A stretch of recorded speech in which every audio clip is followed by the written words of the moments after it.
What's up, hoodies? How are you guys doing today? Welcome back to the Hood Table. One more again, it's your girl Tanya with the Hood Table, coming at you with another story, which happens to be from the trending news.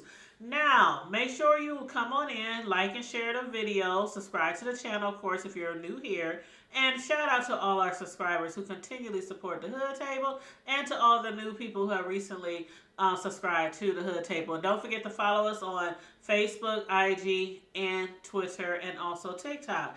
Thank you so much.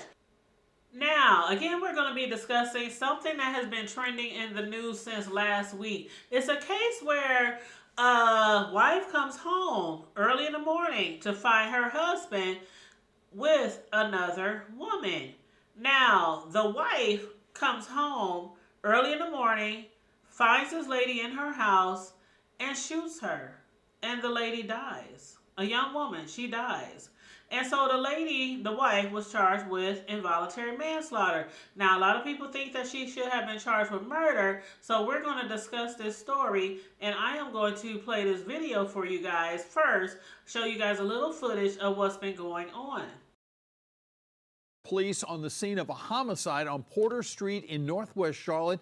This is between Rossell's Ferry Road and Freedom Drive. Now, this started as a home invasion investigation. According to police, a woman called 911 saying she shot and killed a woman she found in her house. WBTV's Mary Calkins is now joining us live where this happened. Mary, police say there is no danger to the public. That's right, Naya. Major Jonathan Thomas of CMPD says at this point in the investigation, this does appear to have been a domestic situation. Now, neither the name of the victim or the person of interest have been released yet. Investigators say they do not believe the two women knew one another. It was the alleged shooter's husband is the only witness in this case. And I do want to get to some video my photographer Alex took early this morning when we first arrived. That was here on Porter Street, and police were investigating early this morning. That 911 call came in just before 5:30 a.m. Now, the person of interest and her husband were taken to police headquarters to be interviewed. A next-door neighbor told me gun violence has become a big issue in this area over the past few years. That neighbor, Jeanette Jones, says her own home has been shot up twice now since she's moved here. Now, everybody's shooting. We got drive-by shootings. You hear it all the time. And you hear it back here in that warehouse back there. They be back there shooting, racing cars in the parking lot. Now, no charges have been filed, but CMPD tells me if any charges are filed, that will come from the district attorney's office. As for the investigation, that is still ongoing. For now, reporting live in Charlotte, Mary Calkins, WBTV. So again, just to confirm what happened, what we are watching, or what you just watched on that news story. A woman was shot and killed early Tuesday. This happened to be last week, by the way, and what police describe as a domestic situation. That's what they described it at first. But more information and more details have came out since then from the family of the 25-year-old young lady, Tyra, who was killed by the wife, Stephanie Alexander, who is 51. Now, she supposedly had came home, found an intruder inside her home, and shot her and killed her. But allegedly, the husband knew the young lady, Tyra Crosby, per her mother. And her mother says that she believed her daughter met the older man, who was old enough to be her grandpa, at a club. And then the wife happens to come home and finds the two of them together in her and her husband's house. Now, what it looks like to me is that it could have been some type of mistress thing going on, some type of affair going on, some type of sugar daddy going on. I'm not sure. Me personally, I would never, ever get upset enough over a side piece or a mistress to want to harm them in that type of way. Now, after this young lady passed, a few days later, there was a memorial service. And the memorial service, let me show you guys this picture of this beautiful young lady who lost her life. That is the young lady on the left who lost her life, Tyra Crosby. On the right, of course, is the wife, Stephanie Anderson, who they said initially thought it was an intruder in her house. Now, y'all tell me what it looks like to you guys. To me, it seems very clear what happened here.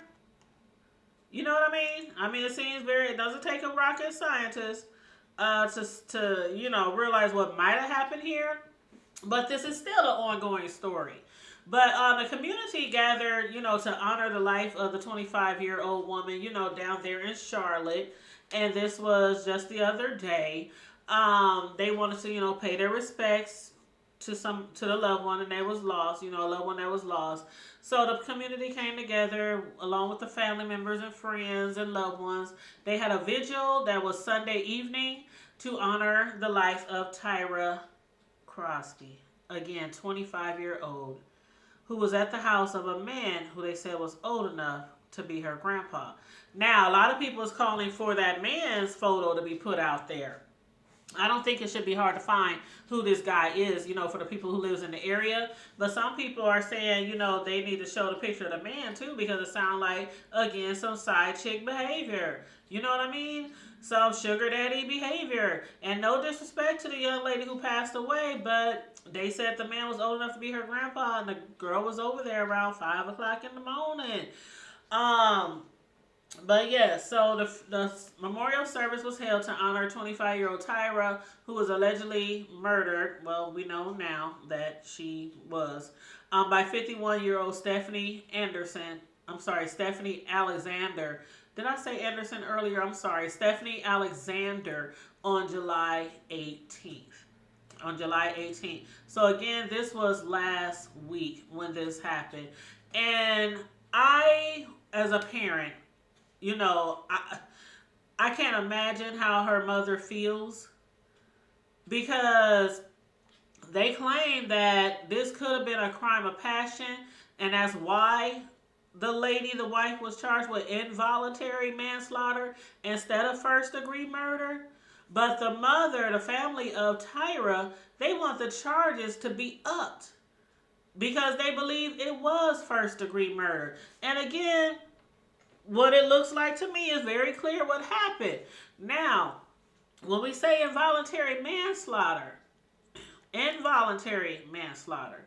it's a little different than voluntary manslaughter. So when we say involuntary manslaughter, they basically is basically saying is defined as an unintentional killing that results either from recklessness or criminal negligence or from the commission of a low-level criminal act such as a misdemeanor. Involuntary manslaughter is distinguished from any other form of homicide because it does not require deliberation or premeditation or even intent. Since these mental states are not required, involuntary manslaughter is the lowest category of homicide. And again, sometimes this is explained as crime of passion as well. Some people are saying the lady came home, she was upset, she was shocked, she was bewildered, found her man with another woman, a young, beautiful 25-year-old, with a man old enough to be her sugar daddy or grandpa, and she just went crazy. And killed her. But there has been recent information. Like I said, this is a developing story. So now we're going to look at this clip. The mother has come forward and she says that it's much more serious than that. This wasn't just some crime of passion, some involuntary manslaughter. Again, they want the charges to be upped. So let's take a look at this next news story.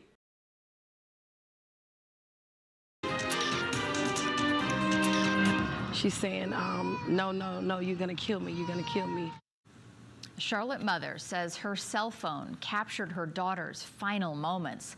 25-year-old Tyra Crosby was killed early Tuesday morning at a home in Northwest Charlotte. CMPD charged Stephanie Alexander with voluntary manslaughter in this case. She bonded out of jail just hours later. WCCB Charlotte's Trish Williford is live in Uptown. And Trish, the victim's family wants the suspect to be charged with murder, right? Yeah, Morgan, they also want her back behind bars tonight. The victim's mother walks us through what she believes led to her daughter's death. I am missing her. She was my sunshine. Tanya Hoskins reflects on the last day she saw her daughter alive. We ate and laughed. Who would have knew that would have been my last time ever seeing my daughter? That was Monday night as the family celebrated Hoskins' birthday. At the end of the night, she kissed her beloved Tyra goodbye. Hours later, Hoskins says she learned from CMPD detectives that her daughter had been killed. And she says the details of this case are so bizarre, she couldn't believe it happened. Around 5:20 Tuesday morning, detectives rushed to this home on Porter Street after police say this woman, 51-year-old Stephanie Alexander, called 911 to report that she had just arrived home and shot a woman inside her house. Police say that woman, 25-year-old Tyra Crosby, was dead, and Alexander was still on the scene. Police arrested her for voluntary manslaughter. She bonded out just over 6 hours later. She murdered my daughter at 5, and she was out at 8. Hoskins says she's still piecing together from detectives why her daughter was at the home. She believes she was visiting a man. She was invited to that home. I know my daughter wouldn't have went there knowing that it was a married couple or that it was a wife's home. So she was lured there by the man that was old enough to be her father. Hoskins believes her daughter met the man at a club. Maybe perhaps at the club or perhaps at the sweepstakes place. As the investigators stated to me, that's where they found out that they came across paths. Hoskins says Tyra called her as she was being attacked at the home. She says a voicemail message captured her daughter's final moments. It's about an 8-minute long message of her being beat, tortured. You can also hear them telling her that they're going to kill her. Hoskins would not allow us to hear that recording, but says she sent it to investigators. Alexander was given a $250,000 bond. Daniel Redford with Charmec FOP believes that's too low. This is an open door policy that we have in Mecklenburg County. So it sends the message to criminals that, hey, I can go out here and I can do something and I'm going to go to jail and, maybe be able to take a shower and get a sandwich. I'm going to be right back out on the street again because, nothing's going to happen to me. Tyra's family believes the suspect should be charged with murder. I want to see a tougher law on it.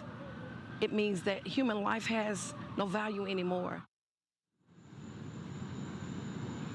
Alexander will be back in court next month. The family plans to be there. A candlelight vigil for Crosby will be held Sunday at 7:30 at Camp Green Park. That is just horrible. That is so horrible, you guys. Like, imagine somebody killing your child. And they are charged with involuntary manslaughter when you believe it's murder. And not only that, but the bond wasn't even that high, and they were out literally hours later. So this lady is walking around. The man is walking around. I don't know if they released footage, or not footage, but a photo of the husband yet. But again, I'm sure there's plenty of people down there who knows who that wife is and knows who that husband is. So I'm going to do some more searching. Shoot, I might be able to find him on Facebook to see what this man looks like. That's for sure, because I really would like to know. Now, the mother says he's old enough to be her father. I don't know the age, but if the wife is 51, hell, he probably is old enough to be her father or grandfather. But right now, that's neither here nor there. We need to find out. They need to find out what really happened. And from what the mother is saying with the audio. Now, I don't know if the police is ever going to play that audio, but from what the mother was saying, that her daughter didn't just get shot. She was beaten and tortured. She said you could hear them telling her that they were going to kill her because the daughter called her mother, and then it went into voicemail. And on the voicemail message, which was 8 minutes long, the mother said, I could hear them telling my daughter they're going to kill her. She said them. So does that mean the man was in on it too? Did the man act like it was an intruder when his wife come home? You know, a woman comes home, busts her man with some other woman. Who knows? He could have been like, oh my God, who are you? Where'd you come from? That could have happened. Or it could have been a crime of passion where the lady just got so enraged, she saw red, she shot the girl when she realized what was really going on in her house. I don't know, but I'm with the mom. I think it should be first degree murder. I really do, but you know, I'm not no lawyer. I don't have no criminal law degree or anything like that. So, but that's just my opinion. I'm just doing commentary on the story. It is very tragic and very sad what happened to this young lady, but people are pleading, calling for justice. They are demanding justice for this 25-year-old lady. And one thing that I noticed in the blogs, some people are really heartless. Like, some people, I mean, I get where some people are saying as far as maybe the girl shouldn't have been there, but how does she know if he was married or not? You know, how do we know? I mean, like for instance, I saw a comment on somebody's blog, and somebody said, when did we start feeling bad for a side piece? Are you kidding me? Even if she was a willing side piece to a married man who knew he had a wife who also lived there, does that mean she deserved to die?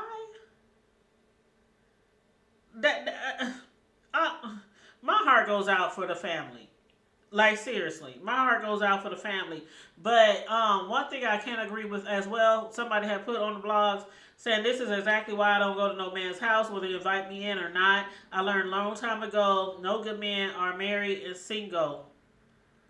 And condolences to this young woman, and I agree. I do not just willingly go over no man's house. Usually when I meet a guy, after some time has gone past of dating, then I might invite him to my house. But from what this sounds like, this young lady might have just recently met this man. From her mother, what her mother is saying, met this man at a club. So I don't know if it's the first time she ever been over there. And if that's the case, he could have, I don't want to say lured like the mother, like some type of, evil thing, like, oh, I'm luring her here so I can do something, like, you know what I mean? But just literally gave her the address, told her, come over, let's kick it, let's chill. You know, that's what I mean, like that, without telling her that, you know, my wife would be home around 5 a.m. in the morning. Okay? But anyway, I'm glad that the mother was able to capture her daughter's final moments, because that information on that phone, on that voicemail, could determine the outcome of this, what is going to be most likely a trial. So again, the community is pleading for justice for Tyra Crosby. That's the name of the young lady who was killed by the hands of Stephanie Alexander. 51-year-old Stephanie Alexander shot and killed 25-year-old Tyra Crosby. And they claiming it was involuntary manslaughter. So this is a story that we're going to have to keep up with. I definitely want to find out what the outcome is going to be for this story. It's a tragic story, but a lot of these crimes that we see, these true crime stories, a lot of these have a message in them. A message in them. Now, I told y'all my message. I just don't, I don't just be all willy-nilly going over nobody's house, because you don't never know what's waiting for you there, okay? We talking a 25-year-old girl and a much older gentleman, okay? I ain't even going to call him a gentleman, a man. Because what was this young girl doing over there? I know they wasn't doing no Bible study. You know what I'm saying? So what else could have been going on? And again, I am not trying to slight the situation. It is not a laughing matter. But we have to be honest and we have to think clearly in these type of situations. And I do hope that the family and friends of this young lady, 25-year-old Tyra Crosby, I do hope that they receive justice. And again, somebody post a picture of that husband. We want to see what he looking like, what he giving to be pulling some 25-year-old young woman. And on that note, you guys, make sure, again, you like and share the video. Make sure you subscribe to the Hood Table one more again. If you are new here, please subscribe and hit that notification bell. Please, and thank you very kindly. All my Native Omahans, again, welcome back to Omaha for all the people who are visiting home for Native Omaha Days Festival Celebration Week. I will be seeing y'all soon. Stay safe, be blessed, remain vigilant at all times, and always remember to keep it hood. Bye.